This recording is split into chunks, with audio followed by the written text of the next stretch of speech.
오늘 우리에게 주시는 하나님의 말씀은 요한복음 14장 18절에서 21절까지 말씀입니다. 한 절씩 교독하겠습니다. 내가 너희를 고아와 같이 버려두지 아니하고 너희에게로 오리라.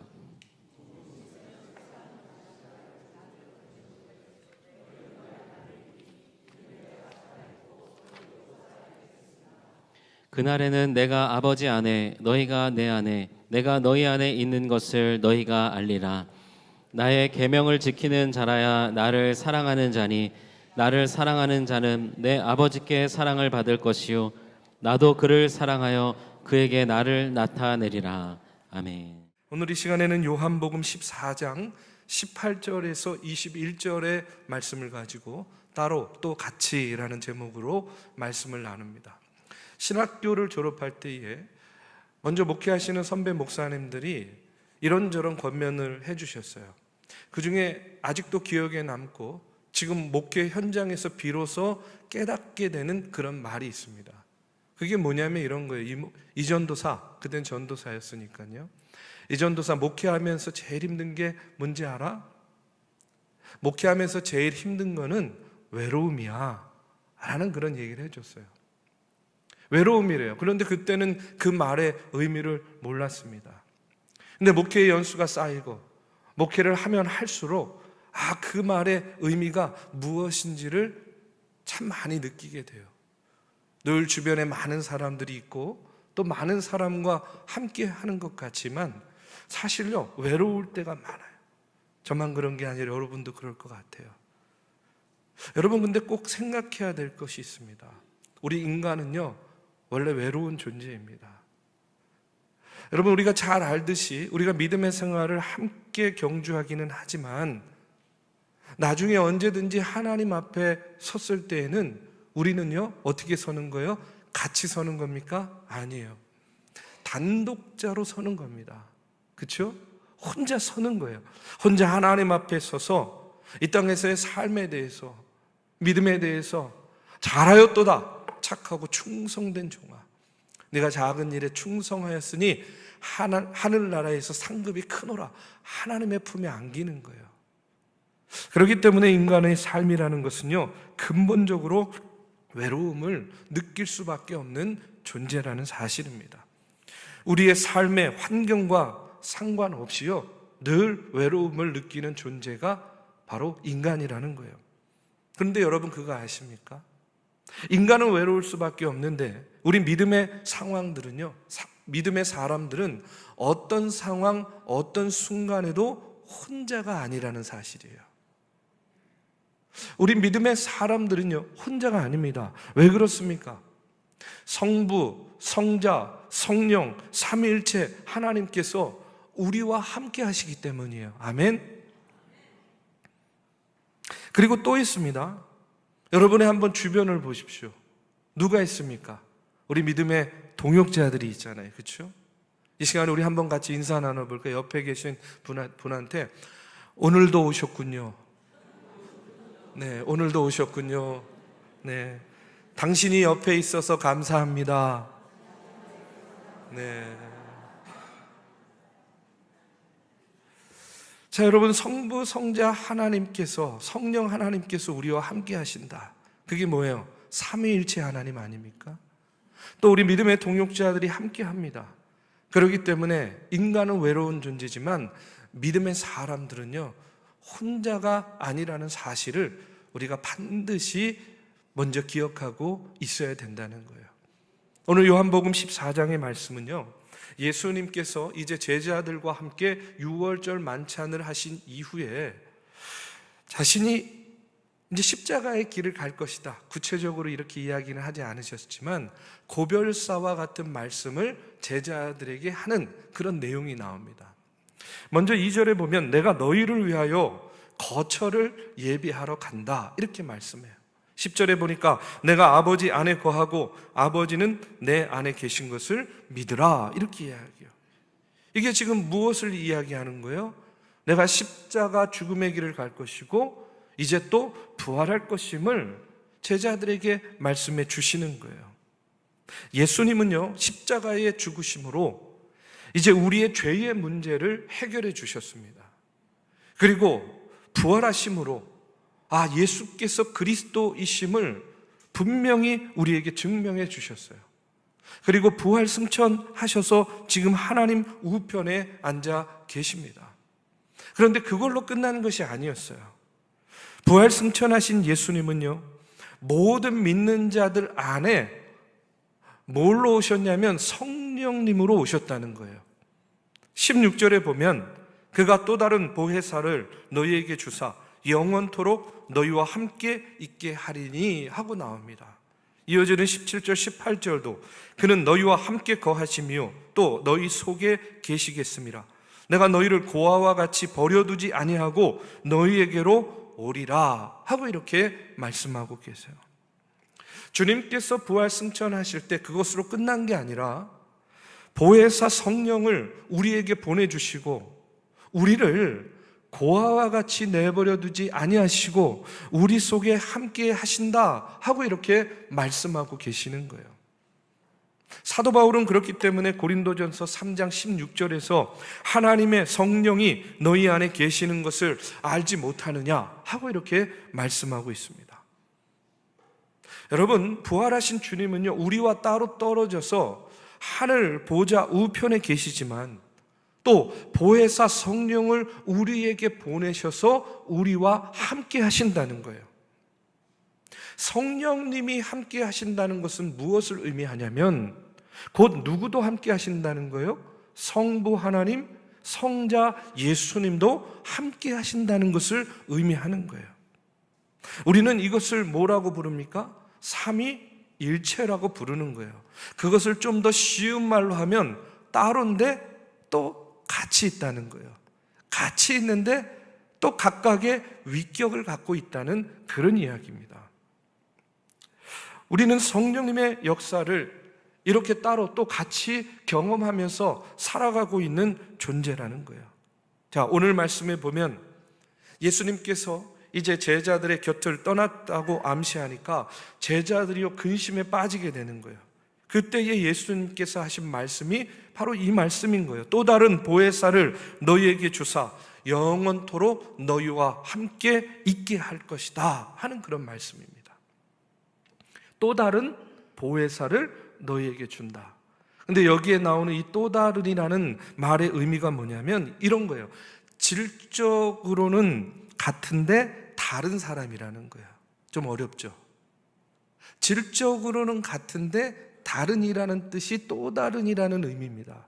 그 다음에 보혜사라는 말의 히라보는요 파라클레테라는 단어인데 이게 어떤 의미가 있냐면 누군가 부름을 받아 곁에 있어주는 분이라는 뜻이에요. 영어 성경에 보면 컴포터, 위로자라고 이렇게 기록이 되어져 있어요. 그러니까 보혜사는 곧 누구다? 위로자라는 거예요. 자, 오늘 말씀에 또 다른 보혜사를 보내주셨다라는 말은 그렇기 때문에 예수님과 동일한 품성과 사랑을 지닌 위로자, 카운셀러, 헬퍼, 이 질적으로는 같지만 다른 이인 이 위로자를 우리에게 주셔서 우리와 영원토록 함께하게 하시겠다 하는 그런 말씀입니다. 그게 누구예요? 바로 성령님이라는 거예요. 성령님은요 예수님을 대신하는 또 다른 위로자라는 그런 말입니다. 자, 그런데 17절의 후반절에 보면 그는 너희와 함께 거하시며 또 너희 속에 계시겠습니다 하고 이렇게 말씀하고 있습니다. 자, 너희와 함께 거하고 너희 속에 있는다 하는 말은 너희의 안과 밖, 겉과 속을 통해서 온전히 함께한다 하는 그런 뜻입니다. 여러분, 주님과 같은 보혜사 성령이 우리와 온전히 함께한다 하는 사실 여러분 믿으십니까? 여러분, 이것을 믿는 것이 중요한 것이 이것을 믿을 때에 여러분 세상 어떤 사람이 나와 온전히 함께할 수 있겠습니까? 또 온전히 한다고 한들 나에게 짐이 되는 이가 될 수도 있고 나에게 해가 되는 이가 될 수도 있지 않겠습니까? 그런데 오늘 성령께서는 안과 밖, 겉과 속을 통해서 온전히 우리와 함께 해주신다는 거예요. 성령 하나님께서 오늘 우리와 함께 해주시는 것보다 더 큰 위로가 어디 있고 더 큰 힘이 어디 있겠냐는 거예요. 이 시간 먼저 보혜사 성령님이 여러분 우리와 온전히 함께 하심을 믿으시기를 주님의 이름으로 축복합니다. 이것이 왜 중요하냐면 대부분의 그리스도인들이요, 십자가 사건을 믿습니까? 부활의 사건을 믿습니까? 이제 이렇게 질문하면 다들 아멘, 예 믿습니다, 이렇게 대답을 잘해요. 그런데 성경 공부나 제자 양육을 하면서 성령께서 여러분과 함께 하심을 믿습니까? 확신합니까? 이렇게 물어보면 확신 있게 대답을 하지 못하는 경우가 많아요. 왜 그러냐면 성령이 함께 하는 것도 같고 안 하는 것 같아. 받은 것 같기도 하고 어느 순간인가 떠나간 것 같기도 해요. 자, 이것이 혼돈이 되니까 자꾸 성령이 우리와 함께 한다는 것에 대한 확신을 갖지 못하는 거예요. 여러 번 말씀을 드렸지만 여러분, 우리가 예수를 믿는다는 것 자체가 우리는 뭘 받은 거예요? 성령을 받은 거예요. 성령의 역사가 아니면 우리가 예수를 믿을래야 믿을 수가 없어요. 믿어지지가 않아요. 그렇기 때문에 믿어지는 은혜 자체가 성령의 역사라는 거예요. 여러분 예수님을 믿습니까? 예수를 믿는다는 것 자체가 성령을 받은 증거예요. 그러니까 누군가가 여러분에게 성령 받았습니까? 하고 이렇게 묻는다고 한다면 어떻게 대답해야 돼요? 아멘! 그럼요, 당연하죠. 나는 예수를 믿으니까요. 이렇게 대답하면 되는 거예요. 그런데 그러면 성령은 받았는데 성령 충만한 삶을 살고 계십니까? 이제 이러면 좀 복잡해져요. 헷갈리는 거예요. 맞아. 그게 성령을 받았다고 하는데 성령 충만은 받은 것 같기도 하고 또 아닌 것 같기도 해요. 자, 여러분, 성령을 받는 것은 일회적인 사건이에요. 한 번 받는 거예요. 그리고 성령 충만은 매일매일 순간순간을 통해서 받는 거예요. 이렇게 구분을 하시면 되는 거예요. 자, 그러면 여러분에게 다시 한번 물을게요. 성령 받으셨습니까? 성령 충만함을 받으셨습니까? 예, 받은 분도 계시고 안 받은 분도 계실 거예요. 지금 현재 상태에서. 그러나 우리는 매일매일 순간순간 성령의 충만함을 덧입고 살아야지만 하나님의 뜻대로 온전히 살아갈 수 있다 하는 그런 이야기입니다. 지금 우리 안에 성령님께서 함께 하십니다. 오늘 말씀도 우리를 고아와 같이 내버려 두지 않으신다라고 말씀하고 계세요. 자, 조금만 더 말씀드리면, 그러면 왜 우리가 성령님이 분명히 함께 하시는데도 불구하고 성령님이 함께 하심에 대한 확신이 없는가?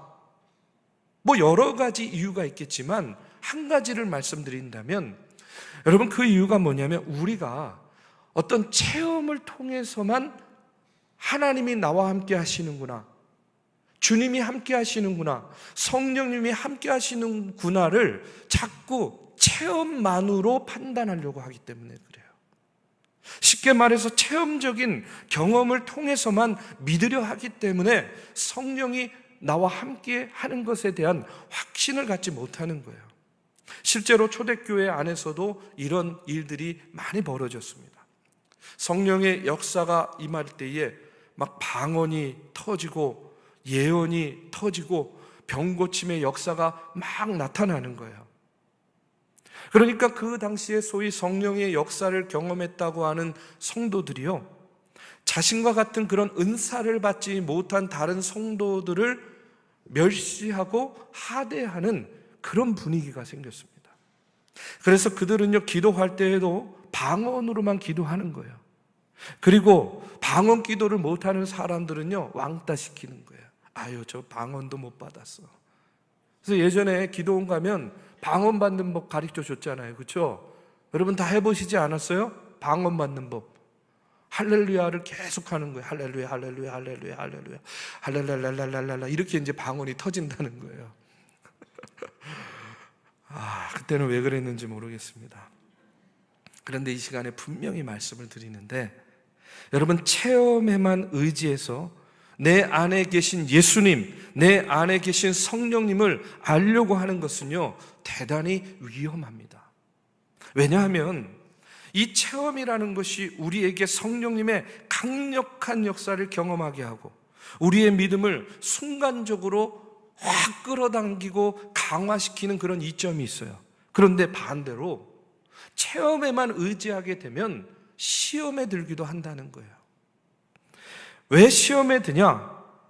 기적이 날마다 동일하게 일어나지 않는 것처럼 여러분, 우리가 기대하는 이 성령의 체험 역시 우리의 기대와는 다르게 일정하게 나타나지 않기 때문에 그렇습니다. 예전에 유명한 기도원들, 병 고치는 기도원들 많았잖아요. 예전에는요, 교회에서도요, 막 신유 집회, 신유 부흥회 이런 거 많이 했어요. 누가 병 고치는 은사를 받았다 하면요, 그걸로 막 몰려드는 거예요. 병원에서 포기한 환자들이 몰려듭니다. 그런데 중요한 건 뭐냐면 정말로 그와 같은 자리, 그와 같은 신유의 은사를 받은 분들을 통해서 병을 고치는 분들도 계셨어요. 그러면 병 고친 사람들은요, 얼마나 기쁘겠어요. 자기가 온몸으로 그 경험을 한 거잖아요. 그러니 얼마나 그 믿음이 강력해지겠냐고요. 그런데 문제는 뭐냐면 그렇지 않은 이들이 더 많았던 거예요. 오히려 병 고치러 왔다가 병이 악화되어 가지고 죽어나가는 그런 경우들이 더 많이 생기게 됩니다. 그러면 어떻게 되는 거예요? 시험에 드는 거죠. 시험에. 저도요, 예전에 기도원에 가가지고 중학생 때도 그랬고 대학생 때도 그랬고 병원 가서 수술 받아야 되는데 안수 받았어요. 안수 받고요, 병이 나았을까요? 안 나았을까요? 나았어요. 허리도 낫고 무릎도 낫고. 그래가지고요, 방이지만 제가 군대도 다녀왔습니다. 네? 저는요, 제가 몸소 그와 같은 병고침의 은혜를 체험한 사람이에요. 저는요, 고등학교 2학년 때 방언의 은사도 받았습니다. 그렇기 때문에 더 여러분에게 분명하게 말씀드릴 수 있는 것이 뭐냐면, 여러분 체험에만 의존하면요, 우리의 믿음이 단기간에 확고해지기도 하지만 이 체험이라는 것이 일정하지 않기 때문에 내가 바라는 그런 기적적인 체험이 없게 되면 어떻게 되는 거예요? 오히려 더 큰 시험에 빠질 수가 있다는 거예요. 여러분, 체험이 중요하지 않다는 게 아니에요. 잘못됐다는 게 아닙니다.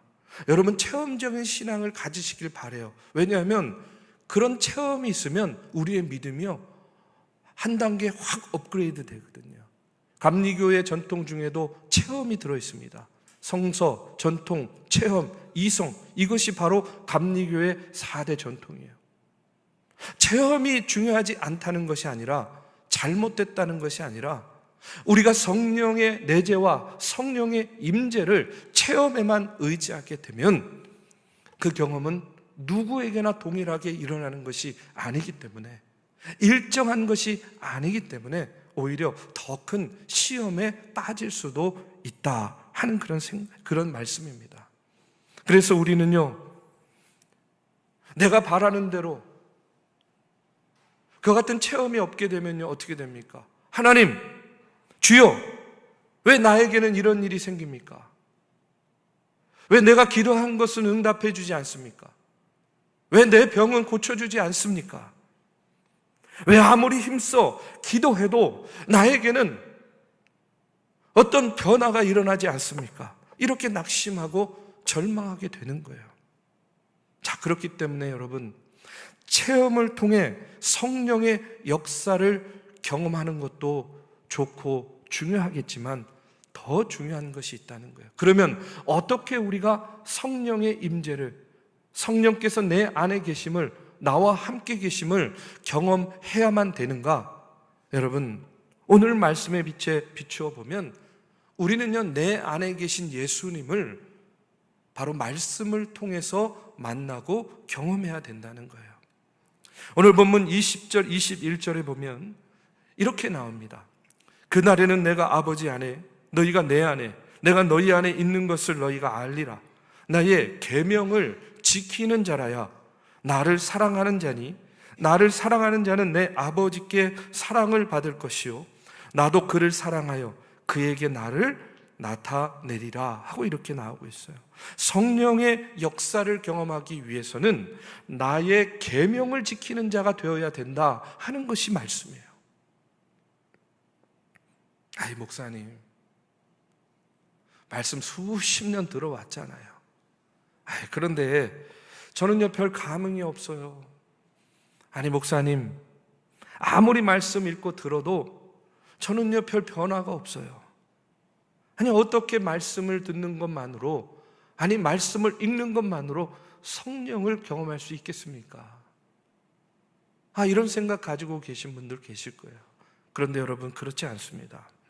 말씀을 통해서 주님을 만나고 말씀 하나만으로 성령의 역사를 경험한 예는요, 너무나 많아요. 우리가 잘 아는 누가복음 24장 14절에 보면 엠마오로 가던 두 제자가 부활하신 예수님을 만났는데도 알아보지 못했어요. 그런 제자들에게 예수님께서 모세와 모든 선지자의 글로 시작하여 모든 성경에 쓴 바 자기에 관한 것을 자세히 설명하였다라고 나옵니다. 구약 성경에 나오는 예수님 자신에 대해서 그 말씀을 풀어서 제자들에게 설명하신 거예요. 그러니까 32절에 보면 제자들이요, 그들이 서로 말하되 길에서 우리에게 말씀하시고 우리에게 성경을 풀어 주실 때에 우리 속에서 마음이 뜨겁지 아니하더냐, 이렇게 나와요. 성경의 말씀을 들려주고 그것을 풀어줄 때에 그것을 듣는 제자들의 마음이 어떻게 됐다고요? 뜨거워졌어요. 그 순간 알아보지 못했던 예수님을 알아보게 되고 만나게 된 거예요. 오늘 요한웨슬레 회심주일로 드립니다. 우리가 잘 아는 감리교 창시자인 존 웨슬레도 마찬가지였어요. 그가 미국 조지아에 선교사로 갔다가 사역에 실패했습니다. 그리고 절망과 낙심 가운데 다시 영국으로 돌아왔어요. 1738년 5월 24일 올더스게이트라는 그 거리에 모라비안 교도들의 집회에 아주 우연찮게 들어가게 된 거예요. 참석하게 되었어요. 그런데 인도자가 저 앞에서 로마서 서문을 읽고 있었습니다. 그런데 그 서문을 그냥 듣고 있는 데에 그의 가슴이, 마음이 뜨거워지면서 그가 무엇을 경험하는 거예요? 회심을 경험하게 되었어요. 그가 회심을 경험한 날, 그가 자기의 일기에 어떻게 그 순간을 기록하고 있냐면 이렇게 적고 있습니다. 저녁에 나는 별로 내키지 않는 걸음으로 올더스게이트 거리에 있는 한 집회에 참석하였는데 거기서 한 사람이 루터의 로마서 서문을 읽고 있었다.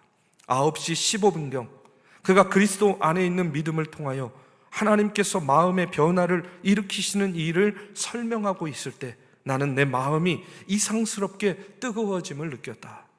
나는 내가 그리스도를 신뢰하고 있다고 느꼈으며 구원을 위해 다만 그리스도만 믿고 있음과 그 위에 주께서 나의 죄를, 아니 나의 죄까지도 다 거두어 가시고 나를 죄와 사망의 법에서 건져 주셨음을 믿는 확신이 나에게 주어졌다.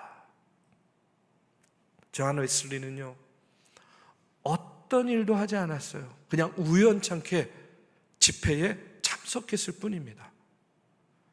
근데 그러나 그 앞에서 들려지는 하나님의 말씀을 들을 때에 내가 죄인이구나. 그런데 우리 주님의 은혜로 내가 죄 용서함을 받았구나. 구원의 확신을 다시 한번 깨닫게 되었고, 내가 하나님을 믿고 하나님을 신뢰하고 하나님 안에 거할 때 이제 나는 죄의 법에서, 사망의 법에서 생명의 법으로 옮겨졌다 하는 그와 같은 믿음의 확신을 갖게 되었다는 거예요. 여러분, 엠마오로 가던 제자들의 그 가슴을 뜨겁게 한 것, 올더스게이트의 잔 웨슬리의 가슴을 뜨겁게 한 일, 여러분, 이거 누가 한 겁니까? 바로 성령께서 말씀을 들을 때에 그들의 마음을 뜨겁게 만져주신 거예요. 그들의 닫혀진 마음을 활짝 열어주신 겁니다. 우리가 잘 알듯이 느헤미야가 이제 예루살렘 성벽을 다시 재건할 때에 학사 에스라가 이스라엘 백성들을 수문 앞 광장에 모아놓고 하나님의 율법을 읽어줄 때 어떤 일이 벌어졌습니까? 느헤미야 8장 9절에 보면 백성이 율법의 말씀을 듣고 다 울었다는 거예요. 왜 울었습니까? 그들이 말씀을 듣는 동안 깨닫게 된 거예요. 뭘 깨달았어요? 우리가 노예 생활을 하고 나라를 잃고 성전이 부서지고 성벽이 무너지는 이와 같은 처참한 경험을 한 이유가 바로 하나님의 말씀대로 순종하지 않는 삶을 살았기 때문이구나. 그것을 그냥 학사 에스라가 말씀을 읽어주는데 그 소리를 들을 때 깨닫게 된 거예요. 울지 말고 너희들이 가서 이제 함께 교제하라 하는 그런 말씀 가운데 12절에 보면 모든 백성이 곧 가서 먹고 마시며 나누어 주고 크게 즐거워하니 이는 그들이 그 읽어 들려준 말을 밝히 알미라, 이렇게 나와요. 함께 울고 함께 먹고 함께 기뻐합니다. 어떻게 이런 일이 일어났는가? 그들이 말씀을 듣고 그 말씀을 밝히 알아 깨달았기 때문에 이런 역사가 일어났다는 거예요. 그럼 전에는 하나님의 말씀을 못 들었을까요? 그럼 전에는 하나님의 말씀을 몰랐을까요? 아니에요. 그 전에도 들었습니다. 그 전에도 알고 있었어요. 그런데 다른 것이 있었어요. 뭐가 달랐습니까? 바로 성령의 역사가 달랐다는 거예요. 성령께서 역사하셔서 그들의 강팍한 마음, 그들의 굳어진 양심을 일깨워 주신 거예요. 우리 사랑하는 믿음의 성도 여러분, 그렇기 때문에 우리 성령님께서 우리 안에 거하신다라는 사실을 믿는 것이 중요한 이유가 바로 여기에 있는 겁니다. 어느 순간에든지 내 안에 계신 우리 성령님께서, 또 우리와 온전히 함께 하시는 성령께서 우리를 어느 순간에 이렇게 탁 터치해 주시면요, 우리도요 말씀을 듣는 순간에, 또 찬양하는 순간에, 기도하는 순간에 나도 모르게 깨달음의 은혜가 있는 거예요.